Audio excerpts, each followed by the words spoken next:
And we've had rain for 3 days.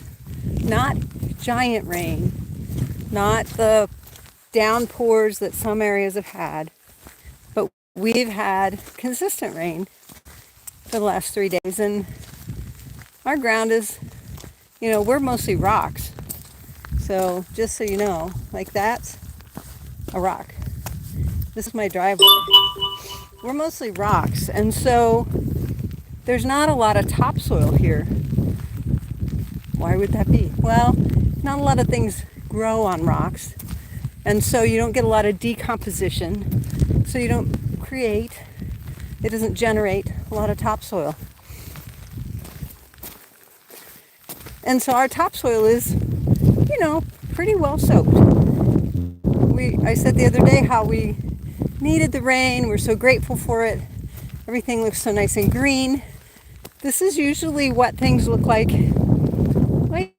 December, January. Well, maybe not January. January is cold.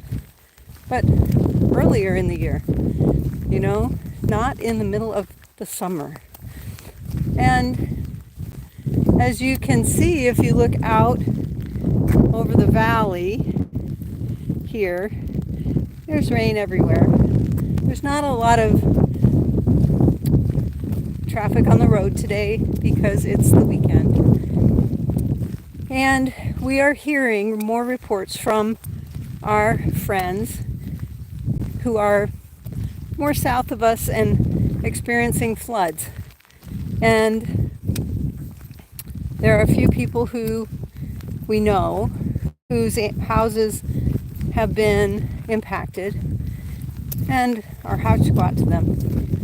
The other thing I wanted to mention is how this environment affects us as well. It affects our health and our wellness, and sometimes just day to day, how we are in the environment. Are your pores open? Are your pores closed? What are you taking in? What's around you? Sometimes one of my biggest problems are people with perfume. If I'm around people who load on the perfume and the essential oil so much that you can smell it before they walk in the room, that affects you. It affects your animals even in a bigger way. And so I want you to really seriously think about what kinds of chemicals are you putting yourself in front of. So not just is my place flooding, it's not, but how's that environment affecting you that you can't really see it, you can't taste it, you can't touch it. Yeah, you can kind of taste those chemicals, but what are you cleaning your house with?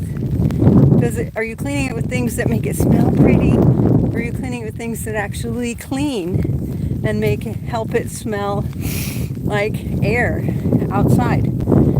Those are the kinds of things that are important to think about.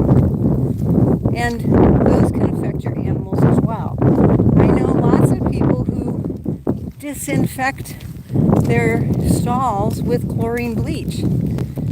And chlorine bleach is damaging to your horses in a really big way. They don't necessarily recognize that, but when that chlorine bleach mixes with the ammonia in the urine that's in their stall floor, it creates chlorine gas. And guys, we're going to head back in because our environment is raining more. And that's part of why there aren't very many animals or cars out right now. The rain is getting heavier. Thanks for joining me today. If you like this content, like and subscribe, share it with your friends. But keep in mind that there can be chemical combinations that you're using to do things like clean up after your animals that can actually be more harmful to you and to your animals than that fresh, fancy, flowery smell. And I really encourage people to recognize that just spraying a deodorizer doesn't clean it up. Thanks again. I'm going to power off before my phone gets saturated with rain, and we'll talk soon.